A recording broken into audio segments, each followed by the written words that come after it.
আমাদের জীবনে গুরুজনেরা, জ্ঞানী মানুষজন সবসময় একটা কথা বলেন, ধৈর্য ধরো। শুধুমাত্র দুটো শব্দ, কিন্তু কতটা বিশাল সেটা বোঝার চেষ্টা করুন। ছোট একটা অস্ত্র হাতে নিন এবং একটা বিশাল পর্বতে নিরন্তর প্রহার করতে থাকুন। ধৈর্য ধরে সেই কাজ করতে থাকুন। এমন একদিন আসবে, এই বিশাল পর্বতে আপনি একটা পথ তৈরি করবেন। কোনো ধনুর্ধর যখন নিজের বিদ্যা অর্জন করেন, তখন তাকেও ধৈর্য ধরতে হয়, তার নিজেকে সময় দিতে হয়, তবেই সে ধনুর্বিদ্যা শিখতে পারে। সেইভাবে আমাদের জীবনেও ধৈর্য ধরার খুব প্রয়োজন। পরিবারে ধৈর্য রাখতে পারলে তাহলে আস্তে আস্তে দেখবেন প্রেম বৃদ্ধি পাচ্ছে। সমাজে যদি ধৈর্য রাখতে পারেন, তাহলে আস্তে আস্তে এই সমাজ আপনাকে সম্মান করবে। যদি নিজের জীবনে ধৈর্য রাখতে পারেন, তাহলে নিজে থেকেই আত্মবিশ্বাস বাড়বে, নিজের বিকাশ হবে। জীবনে সবই সম্ভব যদি ধৈর্য রাখতে পারেন। হয়তো আস্তে আস্তে হবে, কিন্তু হবে অবশ্যই। শুধু ধৈর্য রাখুন, কারণ ধৈর্যই সব থেকে বড় পুঁজি। আসুন আর আমার সাথে ভালোবেসে বলুন, রাধা রাধা। আমাদের জীবনে যখনই আমরা কোনো বড় দায়িত্বের সম্মুখীন হই, তখন আমরা তার থেকে দূরে পালাই, আর এই অজুহাত দিই যে না না, এত বেশি ভার বহন করার যোগ্যতা আমার নেই, আমি করতেই পারবো না।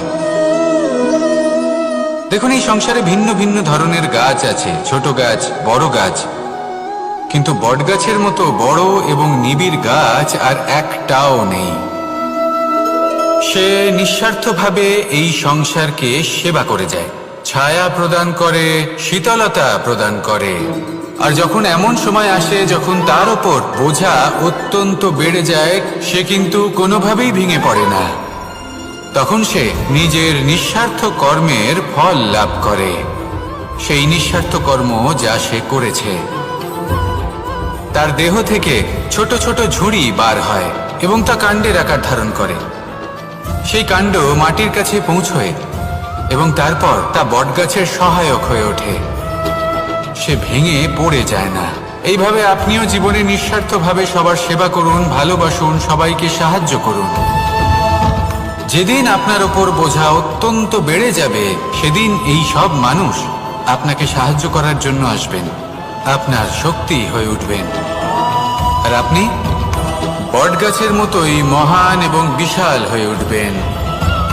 আসুন আর আমার সাথে ভালোবেসে বলুন, রাধা রাধা। একটা শব্দ আছে, পরিস্থিতি।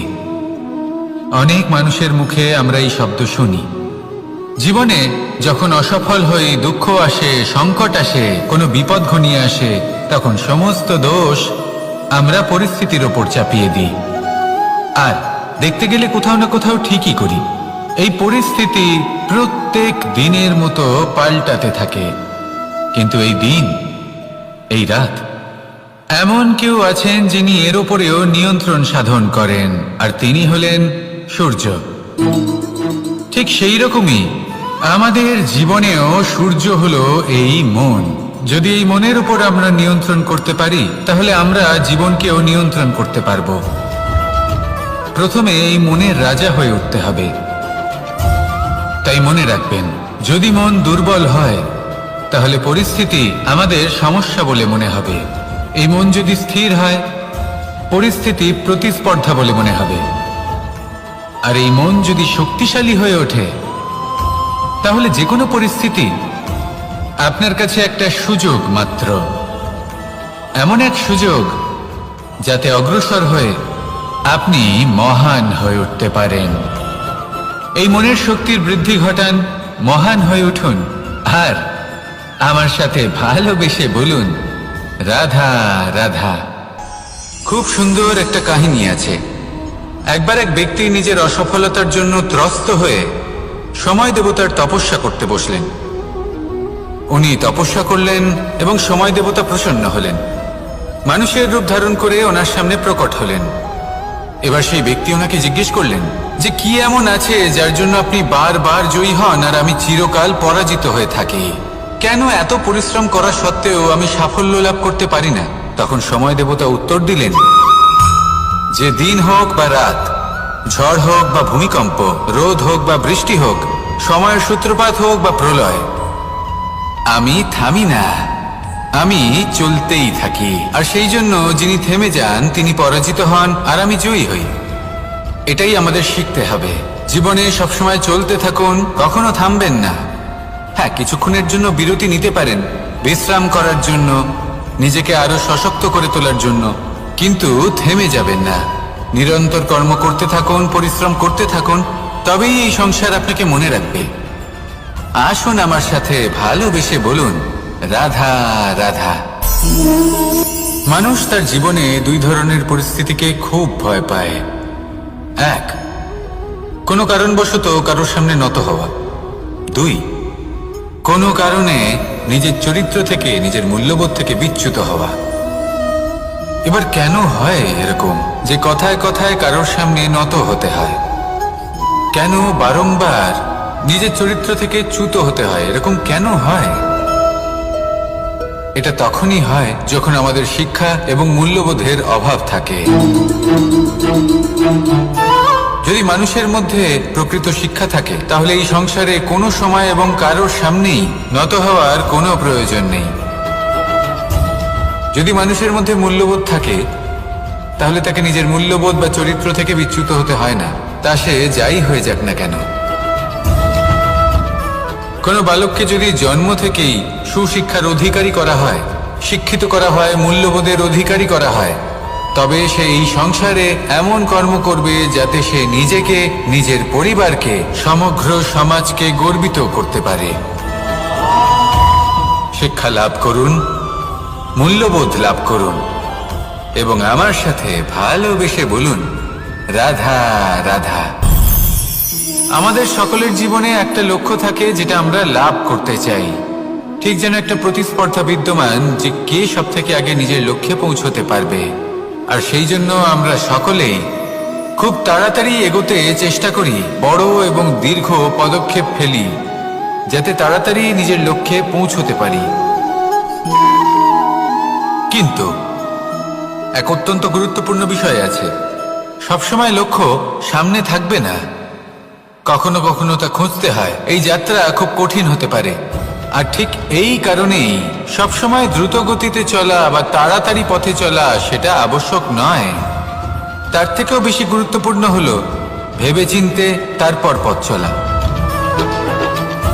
যদি ভেবেচিন্তে পদক্ষেপ ফেলেন, চলতে পারেন, তাহলে সেটাই সর্বশ্রেষ্ঠ পদক্ষেপ। কখন কোন দিকে যেতে হবে, কখন কোথায় দিক পাল্টানো যাবে না, কখন গতি বেশি রাখতে হবে, কখন কম, কখন থামবো, কখন চলবো, এই সব কিছুর বিষয়ে জ্ঞান অত্যন্ত গুরুত্বপূর্ণ এবং ভেবে চিন্তে চলতেই হবে। সেই জন্য শুধু তীব্র গতিতে সামনে এগোলে চলবে না, ভাবনা চিন্তা করে এগোতে হবে। আসুন আমার সাথে ভালোবেসে বলুন, রাধা রাধা। পায়েস হলো আমার বিশেষ প্রিয়। এর মধুর স্বাদ মনকে প্রফুল্ল করে তোলে। ছোটবেলায় মা আমার জন্য পায়েস বানাতেন এবং আমাকে বলতেন যে গরম থাকতে থাকতে খেয়ে নে কানাই, ঠান্ডা হয়ে গেলে ভালো লাগবে না। কিন্তু আমিও দুষ্টু ছিলাম, ঠান্ডা হওয়া পর্যন্ত অপেক্ষা করতাম, আর ঠান্ডা হয়ে যাওয়ার পরে মার কাছে যেতাম আর ওনাকে বলতাম যে মা, পায়েস তো ঠান্ডা হয়ে গেছে, এটা গরম করে দিন। তখন মা হাসতেন আর বলতেন যে পায়েস না হয় আমি আবার গরম করে দেব কানাই, কিন্তু এর মধুর স্বাদ, সেই মিষ্টত্ব, সেই সুবাস, সেটা আবার ফিরে আসবে না। কথাটা সত্যি। আর এই সত্যটাই আমাদেরও জীবনের সত্য।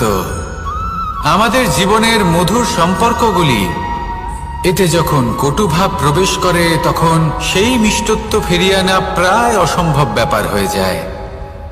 আপনি চেষ্টা করে সেই সম্পর্ক ঠিক করতেই পারবেন, তার জন্য অগাধ পরিশ্রম করতে হবে, কিন্তু আবার সেই মিষ্টত্ব কখনো ফিরে আসবে না। সেই জন্য আপনার জীবনের যে মধুর সম্পর্ক আছে, যতটা সম্ভব চেষ্টা করুন তাতে মিষ্টত্ব বজায় রাখতে। কটুভাব আসতে দেবেন না। আসুন আর আমার সাথে মধুর স্বরে বলুন, রাধা রাধা। শব্দ, শব্দ আসলে কি? শুধুই কয়েকটি অক্ষরের সমষ্টি, নাকি আমাদের বাণী, এই শব্দ এমন এক শক্তি যা কাউকেই নিজের বশবর্তী করে ফেলতে পারে। শব্দ এমন এক অস্ত্র যা কাউকে ক্ষত বিক্ষত করে দিতে পারে। এই শব্দ হলো একটি নাদ স্বরূপ যা কোনো ঘুমন্ত ব্যক্তিকেও জাগিয়ে তুলতে পারে এবং নিজের লক্ষ্যের দিকে অগ্রসর করতে পারে। শব্দে এত শক্তি আছে যে কারোর মনে এতটা আঘাত দিতে পারে যে সে হয়তো জীবনে আর কখনো এগোতেই পারল না। তাহলে এই শব্দের প্রয়োগ খুব ভেবেচিন্তে করবেন। এবং এই শব্দের মতোই হলো নীরবতা। অনেক সময় এই নীরবতা আমাদের সহায়ক হয়ে ওঠে। অনেক সময় এটা আমাদের অনুশোচনাকে অনেক বেশি বাড়িয়ে তুলতে পারে। ভীষ্ম পিতামহ, অঙ্গরাজ কর্ণ যখন দ্রৌপদীর বস্ত্রহরণ হচ্ছিল তখন এনারা নীরব ছিলেন। দুর্যোধনের বিরোধিতা করেননি, ওকে বাধা দেননি। আর তারপর কি হলো সেটা আপনারা সকলে জানেন। দেখতে গেলে নীরবতা চুপ করে থাকা, কিন্তু যদি কোনো দুষ্টের সামনে চুপ করে থাকেন, যদি তার বিরোধিতা না করতে পারেন, তাহলে এই নীরবতাই অনেক বড় পাপের আকার ধারণ করে। মনে রাখবেন আর আমার সাথে ভালোবেসে বলবেন, রাধা রাধা। আভূষণ। কার না ভালো লাগে এই আভূষণ? আমরা পরিশ্রম করি, ধন অর্জন করি আর আভূষণ কিনে থাকি, কখনো নিজের জন্য, কখনো বা তাদের জন্য যাকে আমরা ভালোবাসি, বা তাদের জন্য যাকে আমরা সম্মান করি। হয়তো সেই জন্যই সীতা চূড়ামণি ধারণ করেছিলেন এবং আমি সামন্তকমণি। কিন্তু এটাই কি সেই প্রকৃত আভূষণ যা আপনার মূল্য বৃদ্ধি করে? না। শ্রীরামের আভূষণ হলো ওনার নম্র ভদ্র ব্যবহার। মাতা সীতার আভূষণ হলো ওনার সততা, ওনার নিষ্ঠা, ওনার ত্যাগ। অর্জুনের আভূষণ ছিল ওনার একাগ্রতা। রাধার আভূষণ ওনার প্রেম। এই আভূষণ কোথাও নেই, আপনার মনে আছে। যদি আপনার মনে মিষ্টতা থাকে, তা শান্ত হয়, তাতে সততা থাকে, নিষ্ঠা থাকে এবং প্রেম থাকে, তাহলে আপনার অন্য আর কোনো আভূষণের কোনো প্রয়োজন নেই। আপনি যতই ভিড়ের মাঝে থাকুন, আপনার ঔজ্জ্বল্য চোখে পড়বে। আসুন আর আমার সাথে ভালোবেসে বলুন, রাধা রাধা। এই সংসারের সবথেকে বড় সত্যি হলো জন্ম এবং মৃত্যু। কিন্তু আরো বড় একটা সত্য আছে, মিত্র এবং শত্রু, যা আমাদের সকলের জীবনে থাকে। মিত্র সে যে আমাদের সঙ্গ দেয় এবং সংসারের সবথেকে উঁচু শিখরে আমাদের নিয়ে যায়, এবং শত্রু সে যে যে কোনো মুহূর্তে যে কোনো শিখর থেকে আমাদের নিচে ফেলে দিতে পারে। এবার বিচিত্র ব্যাপার হলো এটাই যে আমরা নিজেরাই এদের সাথে নিয়ে চলি, নিজেরাই এদের পালন করি। তা কি করে? প্রথমে বুঝুন এই মিত্র এবং শত্রু কারা।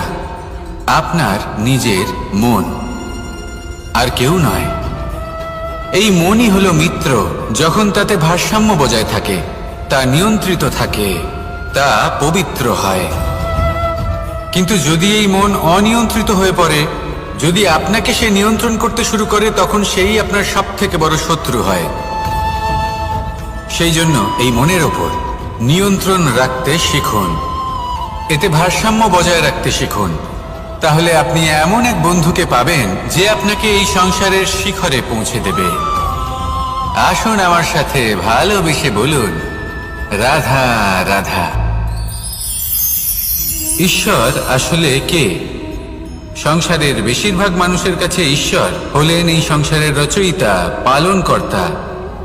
কারোর কাছে উনি জ্ঞাতা, কারোর কাছে উনি হলেন আস্থার প্রতীক, আবার কারোর জন্য শুধুমাত্র অন্ধ বিশ্বাস।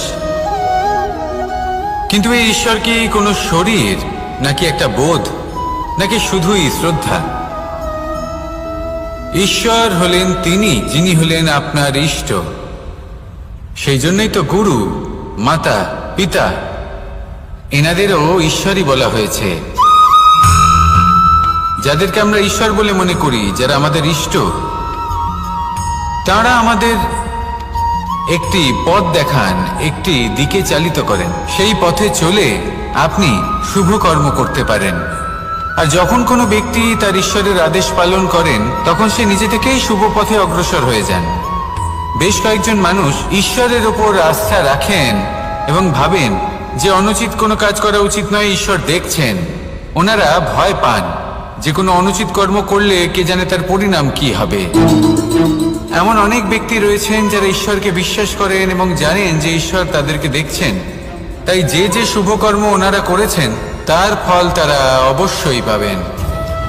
এবার আপনি ভয় পেয়ে ঈশ্বরকে বিশ্বাস করবেন নাকি বিশ্বাসের দ্বারা ঈশ্বরকে বিশ্বাস করবেন, সেই সিদ্ধান্ত আপনারই।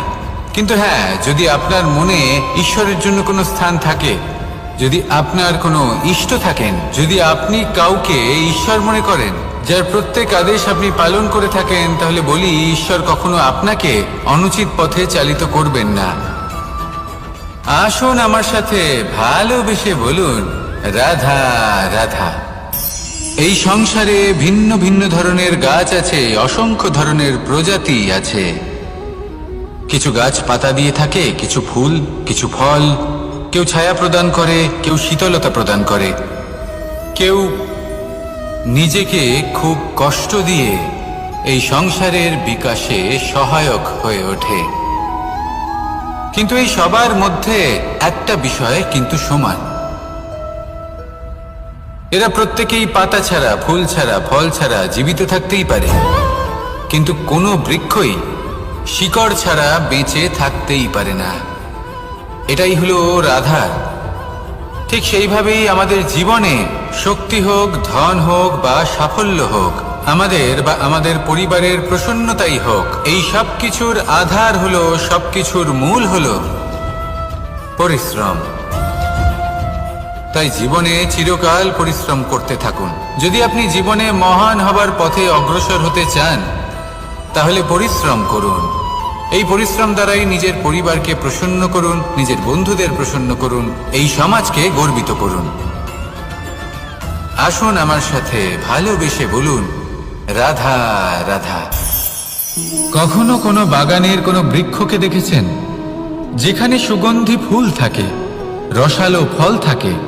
তখন মন প্রফুল্ল হয়ে ওঠে, মন থেকে সেই বৃক্ষের প্রতি ভালোবাসা জন্মায়। কিন্তু যিনি বাগানের মালিক, শুধুমাত্র তিনিই জানেন যে কিভাবে এই বৃক্ষকে আগলে রাখতে হয়, কিভাবে তার পরিচর্যা করলে এতে সুন্দর সুগন্ধি ফুল হবে, রসালো ফল হবে। কখনো কখনো প্রয়োজনের থেকে বেশি রোদ পেলে এই বৃক্ষগুলি শুকিয়ে যায়, প্রয়োজনের থেকে কম রোদ পেলেও এই বৃক্ষ কিন্তু শুকিয়ে যায়। প্রয়োজনের থেকে কম জল যদি পায়, এই বৃক্ষ শুকিয়ে যেতে পারে। প্রয়োজনের থেকে অতিরিক্ত জল যদি পায়, তখনও এই বৃক্ষের শিকড়গুলি নষ্ট হয়ে যেতে পারে। এবার এটাই কিন্তু আমাদের সংসারের সাথেও হয়। আমাদের সংসারের সকল প্রতিভাশালী ব্যক্তি, যেমন লেখক, বিচারক, প্রবক্তা, যোদ্ধা, এদের সবার ক্ষেত্রে এই কথাটাই প্রযোজ্য। যদি বেশি প্রশংসা করা হয়, তাহলেও এরা হারিয়ে যাবেন। প্রয়োজনের থেকে বেশি যদি নিন্দা করা হয়, তখনও তারা নত হয়ে পড়বেন। তাহলে আপনি এদের রক্ষা করুন এবং নিজেদেরও। মনে রাখবেন একটা কথা, জেনে রাখুন কখন কোন নিন্দায় আপনি লজ্জিত হবেন না, আর কখন কোন প্রশংসার দ্বারা নিজের মধ্যে অহংবোধ জাগ্রত করবেন না। এই মন সুপ্রসন্ন হয়ে বলবে, রাধা রাধা। সময় কত বিচিত্র হয়। সময় আমাদের পক্ষে থাকলে আমরা নিজেদের রাজা মনে করে নিই, আর সেই সময় যদি বিপক্ষে চলে যায়, তাহলে নিঃস্ব হতে সময় লাগে না। তাই মানুষের একটা অভ্যেস আছে, খারাপ সময়ের জন্য কিছু সঞ্চয় করা। আত্মীয়, বন্ধু খারাপ সময় পাশ থেকে সরে যায়। যশ, মান প্রতিকূল সময় চিরস্থায়ী হয় না। তাই মানুষ মনে করে অর্থ সঞ্চয় করাই শ্রেয়। অর্থের কোনো হৃদয় নেই যা সময়ের সাথে পরিবর্তিত হবে। সংসার বলে সর্বদা অর্থ সঞ্চয় করতে থাকুন।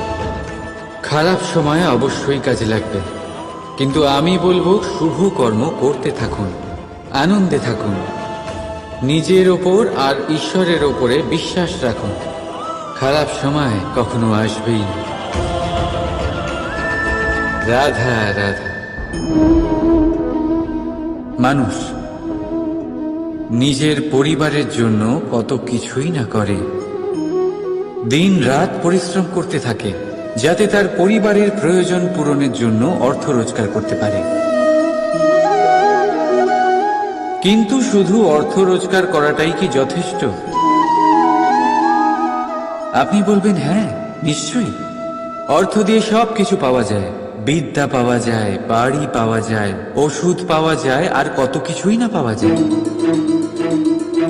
এই সব একটা পর্যায় পর্যন্ত সঠিক, কিন্তু একটু মন দিয়ে ভেবে দেখুন, যখন কোনো শিশু অসুস্থ হয়ে পড়ে তখন সে ওই তিক্ত ওষুধ কেন খেয়ে নেয়?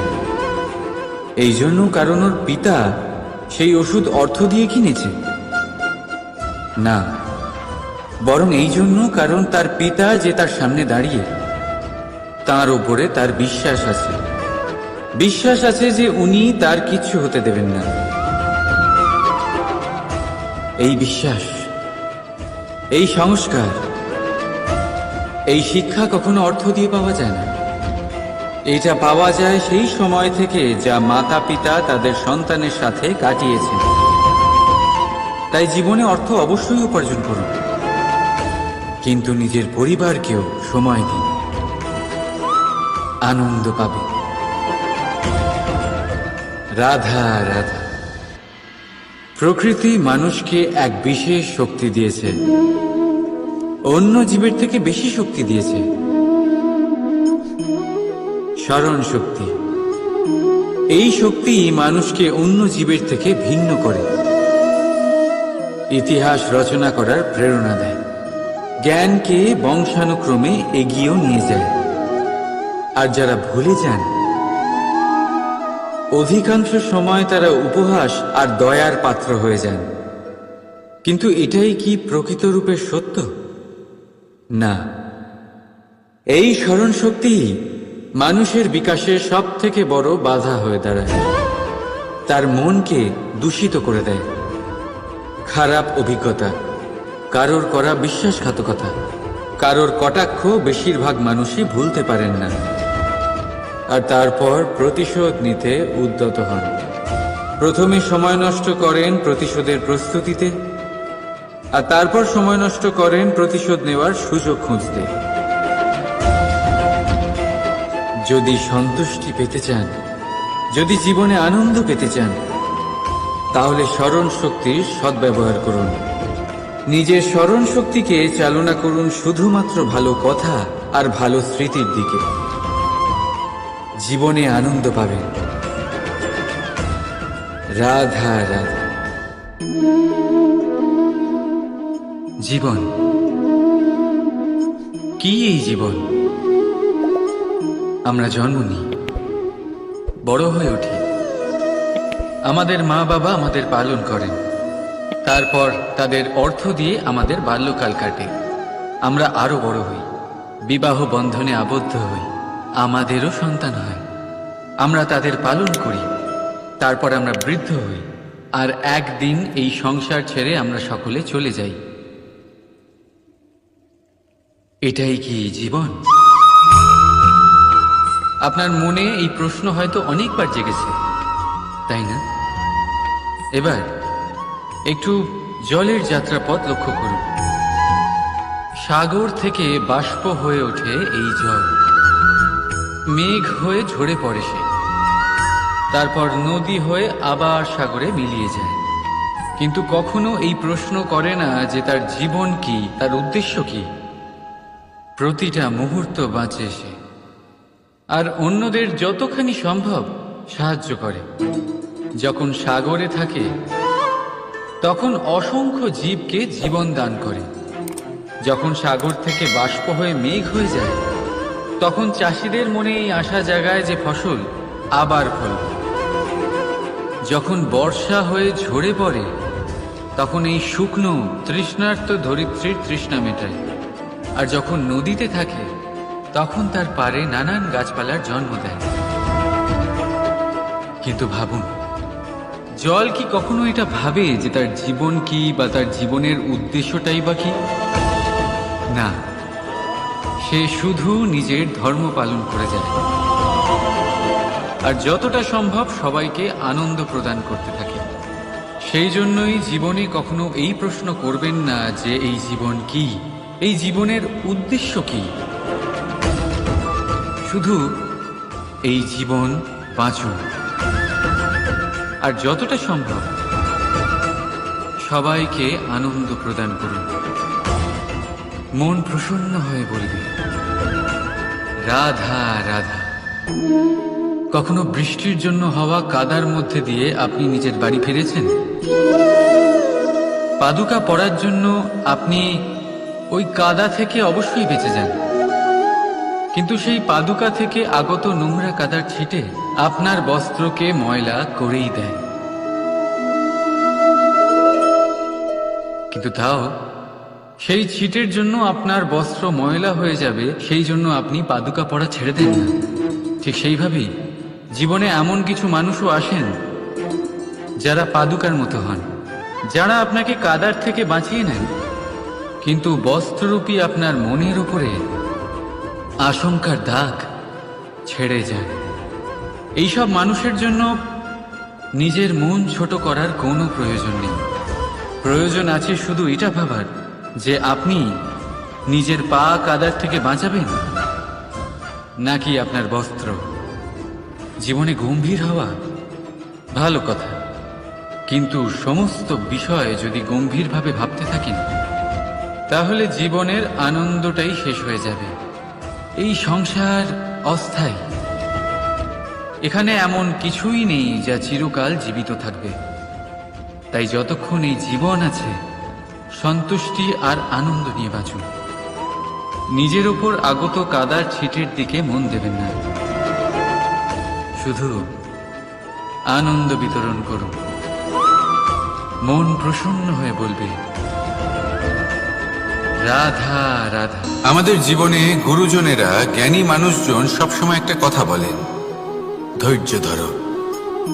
শুধুমাত্র দুটো শব্দ, কিন্তু কতটা বিশাল সেটা বোঝার চেষ্টা করুন। ছোট একটা অস্ত্র হাতে নিন এবং একটা বিশাল পর্বতে নিরন্তর প্রহার করতে থাকুন। ধৈর্য ধরে সেই কাজ করতে থাকুন। এমন একদিন আসবে এই বিশাল পর্বতে আপনি একটা পথ তৈরি করবেন। কোনো ধনুর্ধর যখন নিজের বিদ্যা অর্জন করেন তখন তাকেও ধৈর্য ধরতে হয়, তার নিজেকে সময় দিতে হয়, তবেই সে ধনুর্বিদ্যা শিখতে পারে। সেইভাবে আমাদের জীবনেও ধৈর্য ধরার খুব প্রয়োজন। পরিবারে ধৈর্য রাখতে পারলে তাহলে আস্তে আস্তে দেখবেন প্রেম বৃদ্ধি পাচ্ছে। সমাজে যদি ধৈর্য রাখতে পারেন তাহলে আস্তে আস্তে এই সমাজ আপনাকে সম্মান করবে। যদি নিজের জীবনে ধৈর্য রাখতে পারেন তাহলে নিজে থেকেই আত্মবিশ্বাস বাড়বে, নিজের বিকাশ হবে। জীবনে সবই সম্ভব যদি ধৈর্য রাখতে পারেন। হয়তো আস্তে আস্তে হবে, কিন্তু হবে অবশ্যই। শুধু ধৈর্য রাখুন, কারণ ধৈর্যই সব থেকে বড় পুঁজি। আসুন আর আমার সাথে ভালোবেসে বলুন রাধা রাধা। আমাদের জীবনে যখনই আমরা কোনো বড় দায়িত্বের সম্মুখীন হই তখন আমরা তার থেকে দূরে পালাই, আর এই অজুহাত দিই যে না না, এত বেশি ভার বহন করার যোগ্যতা আমার নেই, আমি করতেই পারবো না। দেখুন, এই সংসারে ভিন্ন ভিন্ন ধরনের গাছ আছে, ছোট গাছ, বড় গাছ, কিন্তু বটগাছের মতো বড় এবং নিবিড় গাছ আর একটাও নেই। সে নিঃস্বার্থভাবে এই সংসারকে সেবা করে যায়, ছায়া প্রদান করে, শীতলতা প্রদান করে। আর যখন এমন সময় আসে যখন তার উপর বোঝা অত্যন্ত বেড়ে যায়, সে কিন্তু কোনোভাবেই ভেঙে পড়ে না। তখন সে নিজের নিঃস্বার্থ কর্মের ফল লাভ করে, সেই নিঃস্বার্থ কর্ম যা সে করেছে। তার দেহ থেকে ছোট ছোট ঝুড়ি বার হয় এবং তা কাণ্ডের আকার ধারণ করে। সেই কাণ্ড মাটির কাছে পৌঁছয় এবং তারপর তা বটগাছের সহায়ক হয়ে ওঠে। সে ভেঙে পড়ে যায় না। এইভাবে আপনিও জীবনে নিঃস্বার্থভাবে সবার সেবা করুন, ভালোবাসুন, সবাইকে সাহায্য করুন। যেদিন আপনার ওপর বোঝা অত্যন্ত বেড়ে যাবে, সেদিন এই সব মানুষ আপনাকে সাহায্য করার জন্য আসবেন, আপনার শক্তি হয়ে উঠবেন। আর আপনি বটগাছের মতোই মহান এবং বিশাল হয়ে উঠবেন। আসুন আর আমার সাথে ভালোবেসে বলুন, রাধা